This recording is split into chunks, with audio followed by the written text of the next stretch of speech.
Hello and welcome to Taiwan Talks. I'm Ika Vat.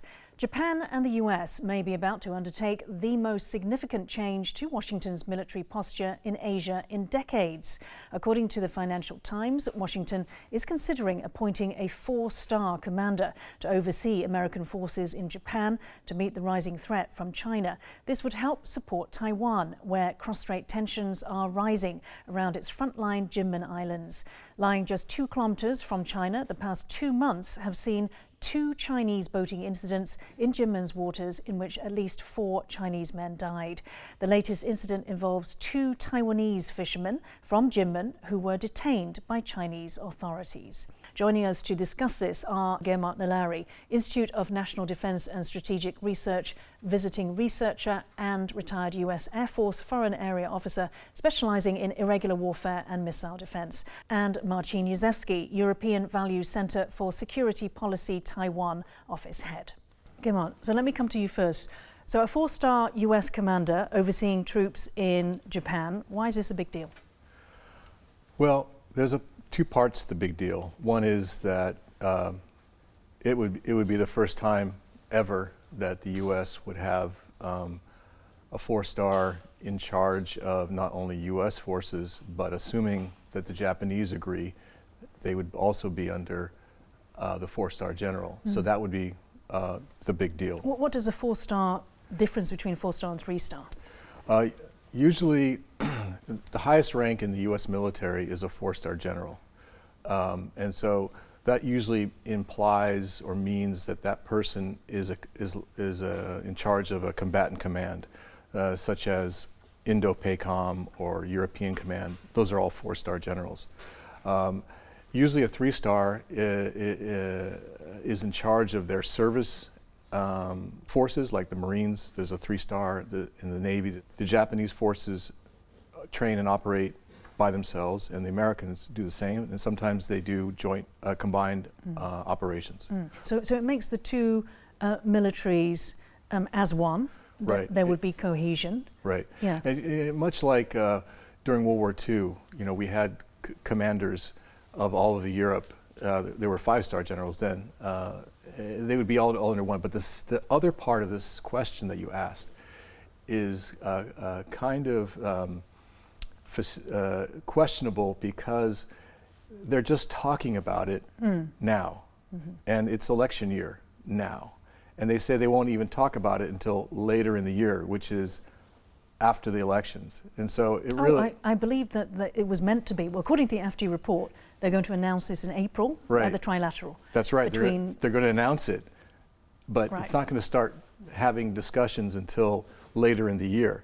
So I personally believe it's a political ploy to show that the U.S., or specifically the Biden administration, is tough on China. Right. But so to boost Biden's prospects. Correct. That's what I think. But I would also mention that from 2000 to 2015, the Pacific Command, now called Indo-PACOM, was moving in that direction already. With a joint forces command and training to work with other countries in the region. But that was killed in 2015 by President Obama. And why? I suspect that maybe there were people in the administration who thought it was something that China wouldn't like, and they canceled it. I don't know for sure. But I would also point out that President Biden wouldn't have been the presidential nominee for the Democratic Party without President Obama's support. So I question the relevancy of this announcement. Things have changed, though, haven't they, in those years? Yes, but why did President Biden wait 3.5 years to do this if he was such a tough guy on China? And if he doesn't get elected, it's a non-player. Okay. And if he does get reelected, then we'll see what happens. I'm a optimistic cynic about what this means. Okay. Putting that aside, Let's talk about, so the Japanese, Tokyo has actually been calling for this to happen, for this four-star commander, assumedly to unify the two forces. Why would the Japanese want to be under the control of the Americans, commander? Well, it would force the Japanese military to be more of a joint force. In order to work with the Americans, they have to, first of all, get all their forces coordinating amongst themselves, and then also coordinating within the U.S. forces. And so this could be a driving factor to force the Japanese military, different branches, to work more closely together in order to work with the Americans. Taiwan also suffers from this problem as well. But South Korea does not, because that is unified under a four-star commander. That's correct. How can we see the practical benefits of that? The practical benefits of that is, let's just go back to 1986 when Congress and the President signed the Goldwater-Nichols Act, which forced all the services to work together. That's a law in the United States. There is no equivalent law in Japan or Taiwan. And so the services have been able to sort of keep separate themselves. And so what this does is, because the U.S. is forced to do it, everybody who works for the U.S. has to do the same thing. And so it's a forcing mechanism. Also, if you work together as a joint or combined force, then your ability to conduct war operations is greatly enhanced. First of all, you're not killing each other. You're not killing the guy next to you because you're coordinating all your actions. Because you don't know how to work together, yeah. Right. And so that's the first thing. The second thing is you deconflict operations. You guys take this, we'll take that. And so that's part of the whole, when I use the word joint, that means within a country, and combined means with other countries. Okay, so what does that mean for Taiwan? Not just to have Japan under unified command, but South Korea as well. What it means is, if it were to come about, and the American President and Congress agree to support Taiwan in peacetime and in wartime, what it would mean is the Taiwanese military would have to become more joint, and also they'd have to be connected to the U.S. Command and control systems. And so therefore they would have to agree to fight under an American general or admiral, depending on the case. And so therefore the bickering that goes on between the different services would have to stop. And all future weapon systems that for example, Taiwan would build would have to be joint, at least within the Taiwanese military, to be able to function together. So I think it would be very helpful. On the training side, it would also provide Taiwan with the kind of training that the U.S. has built as a result of its multiple wars over many decades. And so that combined joint environment forces everybody to work together, learn about each other, and become, the sum of the parts is, becomes greater than the whole. So the whole idea is that it becomes more lethal. Let's take a look at what John Aquilino, commander of the U.S. Indo-Pacific Command, said about China's military recently. He said, all indications point to the PLA meeting President Xi Jinping's directive to be ready to invade Taiwan by 2027. So obviously we've heard about this goal, Xi Jinping's goal. It's the 100th anniversary of the PLA. But how significant is it for Aquilino to say that they are on track? Well, first of all, he would be the one to know. He has access to classified information, and he knows the trends. In his posture statement that he gave to Congress a couple days ago, he said that on a scale not seen since World War II, the PLA buildup is occurring across land, sea, air, space, cyber, information domains. Despite many challenges, COVID-19, economic downturn, the PRC official defense budget has gone up 16% in the last 3 years, and since he took command, he says the PLA has added over 400 fighter aircraft. That's more than all of Taiwan's military aircraft, 20 major warships. This is all during his time. So he's seen the trends. The nuclear weapons that they're building, when he came in, it was around 200 something. Now it's 500, and in early 2030s, it'll be over 1,000. So he knows what's happening. He sees it. And so he can say that. If he says that, that means he has factual information that indicate they're on track. And when President Xi Jinping says to the PLA in 2020 to be ready in 2027, he's in charge of the CMC. So it's like an order from the most senior authority, and they have to do it. And if they're not doing it, they get fired. That's some of the suspicion about what happened last summer.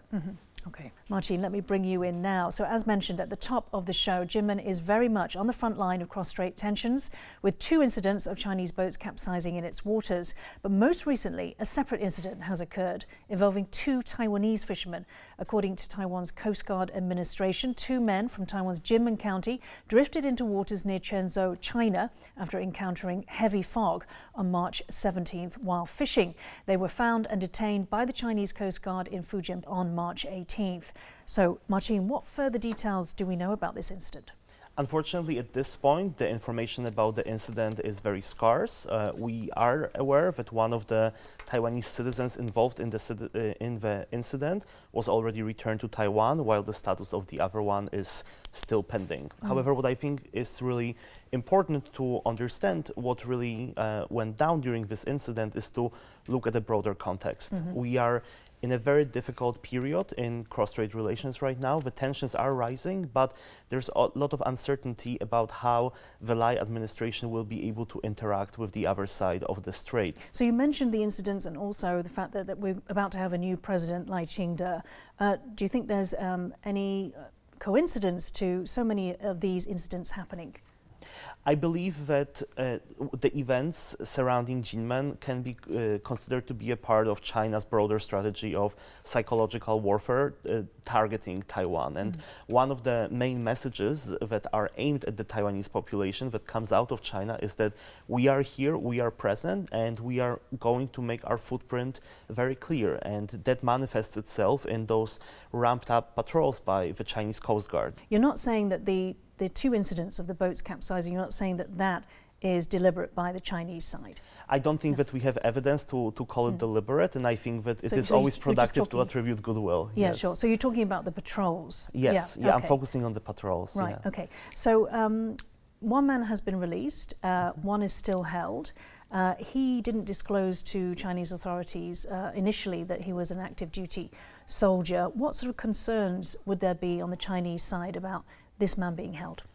Of course, the number one concern would be espionage, and I think that both sides of the Taiwan Strait are extremely sensitive to possible espionage cases. Aside from the soldier, the first man who was not a member of the military, they were both detained on March 18th, and the first man was released March 23rd after 5 days. What sort of recourse does Taiwan have to sort of secure the release or the protection of its nationals in this situation? I think that what Taiwan needs to bolster is the interagency coordination between different bodies that are responsible for not only communications with the People's Republic of China, but also developing a clear communication strategy about the risks to ordinary citizens in the areas located close to the national border. So we need all hands on deck. We need the Mainland Affairs Council on deck. We need the Ocean Affairs Council on deck, and also the local Kinmen County government. So on the one hand, as I mentioned, there is a little bit of a window of goodwill on the Chinese side, in the sense that humanitarian cooperation appears to be one of the areas where both sides can talk to each other. So I believe that this is potentially one window of opportunity for facilitating cooperation between both sides. But then again, the population in Kinmen, in Madzu, in those sensitive areas, needs to be informed and educated about potential risks. Okay, we're going to have to wrap it up there. Thank you so much, Marcin Jerzewski. Now we're saying goodbye to Marcin, and we're joined for our second segment about the two incidents of Chinese boats capsizing on February 14th and March 14th by Brian Hugh, New Bloom magazine founding editor, and Wen-Ti Song, Atlantic Council Global China Hub non-resident fellow. A very warm welcome to all of you on the show today. Okay, now let's turn to the tragic deaths of at least 4 Chinese nationals in the waters off Kinmen. On March 14th, a Chinese fishing boat sank in waters roughly 1 nautical mile off Kinmen's Dongding Island, according to Taiwan's Coast Guard. 2 men died as a result. This was exactly 1 month after, so on February 14th, another Chinese speedboat capsized in Taiwan's waters as it tried to evade the Taiwan Coast Guard, also killing 2. Now, in the first incident, the Chinese boat capsized because it swerved and there was a collision with the Taiwan Coast Guard boat. Some reports say that the second Chinese vessel in March had also veered into Taiwan's prohibited waters before moving away and capsizing in large waves. On Friday, Brian, what other details do we know about what happened in the March incident, this latest second incident? Yeah, so what is interesting is that this time around it occurred as an accident in which China could not frame it as the fault of Taiwan in particular, that it did capsize and it was because of waves, not because of a collision. And so I think this reflects this kind of fighting over narratives in which China weaponized the first incident to make Taiwan look as though it were the aggressor. The fact that the Coast Guard was not immediately disclosing of all the details also does not help in this matter. But then particularly because there was cooperation and a request for assistance from the Chinese Coast Guard, that makes it a bit harder for China to use this as a way to criticize Taiwan. At the same time, though, this was weaponized as well domestically as a kind of point by pan-blue policymakers. And so it's quite interesting the first incident played out this way. The second incident, not as much. So on that point, Brian, in this recent incident, the Taiwan and China Coast Guards, as you said, Taiwan responded to a call for help from the Chinese side, and both Coast Guards conducted a joint search and rescue that lasted for 30 hours or over 30 hours. Now, the Taiwan Coast Guard chief, Zhou Meiwu, told Taiwan Parliamentary Committee that such requests were common, and 119 people have been rescued in such efforts over the past 3 years or so. Let me bring in Wen-Ti. So should this incident be seen as a sign or a symbol of cooperation between the two sides of the strait? It's definitely an improvement over the first incident for sure, from just about a month ago when there was a lot more acrimony from Beijing towards Taiwan. And I think the fact that showing a little bit more cooperation nowadays when it comes to search and rescue issue after the second incident may potentially be a sign of Beijing trying to test a different tactic towards Taiwan. Again, this will be an interesting contract prepared in contrast with the first incident. This also happened after China's 2 sessions. That is when, of course, there's been more power shuffling among Chinese government officials. So perhaps with new officials in charge of things, maybe that also give it a bit more reason to come up with new, different tactics to see which one works better towards Taiwan. Guermantes, what do you then make of the fact that the Chinese side, and I'll list the organizations, Taiwan Affairs Office, China State Council and Chinese media, did not mention this cooperation? Well, I think it reflects, as I mentioned before, this idea of schizophrenia. They don't know what the left hand and right hand are doing. So the February event, they freaked out by what was happening and they wanted to make a big deal out of it, as Wen-Ti and Brian mentioned. But the second one, they didn't. The reason why they didn't freak out for the second one was because they asked for Taiwan's Coast Guard to help them. And by doing so, if they were to announce that they did that, that would signal that they recognize Taiwan as a separate country, and they're asking for foreign assistance, which they can't do. So I think that the reason why they didn't say anything was because they would have done a oops, and then therefore everybody would have said, how come you guys are saying that Taiwan's Coast Guard exists at all? And that it controls those waters. Yes, that exactly. territory. So it's a schizophrenic attitude that they have. Okay, interesting. Brian, February 14th incident, China's Taiwan Affairs Office defined the incident as a vicious collision caused by Taiwan, criticising the ruling Democratic Progressive Party for disregarding human life, saying that it would never tolerate or condone it, and that the mainland reserves the right to take further measures without any consequences. It will be borne by the DPP authorities. So just a flavour of what Guermantes was just mentioning there. Do you think then that this second incident, and there was also an incident in Matsu where there was a Chinese man who fell off his boat, I believe that the Coast Guard was asked to help in that incident too. Do you think these incidents increase tensions with China or actually help to reduce them? So I think it really depends how China plays it, because with the first incident, for example, that gives it pretext to escalate. But what is also interesting is that China waited a while before it did that. It first condemned the incident, framing the administration as the aggressor harassing Chinese fishermen. And then it said it hurt the feelings of the Chinese people, but it was only until a bit after that you see the patrols increasing. And so I think that's partly for narrative, that less people are paying attention when that occurs. But in this sense, I think also with the second incident, one sees that there is regular exchanges that still occur between the Taiwanese and Chinese Coast Guards. And so it runs counter to China's narrative if suddenly it's known that that's still occurring, whereas the attempt is to frame it as though the relations are so bad now because of the Tsai administration that there's no such cooperation. And so I think when this when the regular aspect of these joint operations are then publicized by the Taiwanese government, that does dial back tensions a bit. But I think China is also playing to its own audience in that sense. I also do think China needs to be cautious of if there are cases in which Chinese nationalists, for example, become outraged and call for greater action. It also doesn't want to need to answer to them necessarily, in which case it loses its ability to control what is occurring. Absolutely. Okay, now you mentioned the patrols. Let's go to that. So on Friday, March 15th and Saturday, March 16th, Chinese Coast Guard patrol vessels twice entered restricted waters around the Kinmen Islands within the space of 24 hours. Each time, there were 4 Chinese vessels, which were twice driven off by Taiwan's Coast Guard. Let's take a look. 呼叫大陆公务船海警202-203号，这里是中华民国海巡署 EP100管辖艇广播，你即将进入我国禁限制水域，请立即调整航向。 Now, following the first February incident, the China Coast Guard announced that it would normalise law enforcement patrols in the waters around Kinmen, and since released what it calls a patrol and law enforcement map. The route's closest distance to Kinmen is just 3 nautical miles along the southern border. Let me come to you, Wen-Ti. What's the significance, do you think, of this 3 nautical mile, or it's about over 5 kilometre distance? So, I mean, 3 nautical miles is basically the distance for territorial waters. So I think if China is still observing that distance, that may be a sign of Beijing trying to show that as much as it may use fire and fury rhetoric towards Kinmen and Taiwan, there may be still a level of escalation beyond which it will not go at this moment. If so, that may be potentially a good sign in terms of cross-strait ability to find a compromise point.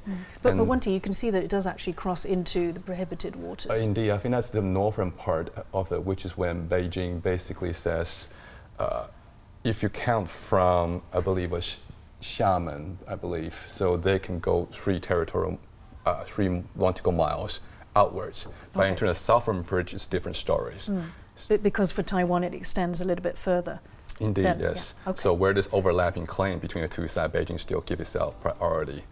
But where Xiamen does not extend that far outwards towards, then it's willing to be a little bit more strategically ambiguous on that end. We're going to have to wrap it up there. Guermantes Lailari, Brian Hugh and Wen-Ti Sung, thank you so much for joining Taiwan Talks today. If you liked our show, please search for us on YouTube, give us a thumbs up and hit subscribe to our channel. Thank you for watching the show today. Stay safe and see you next time.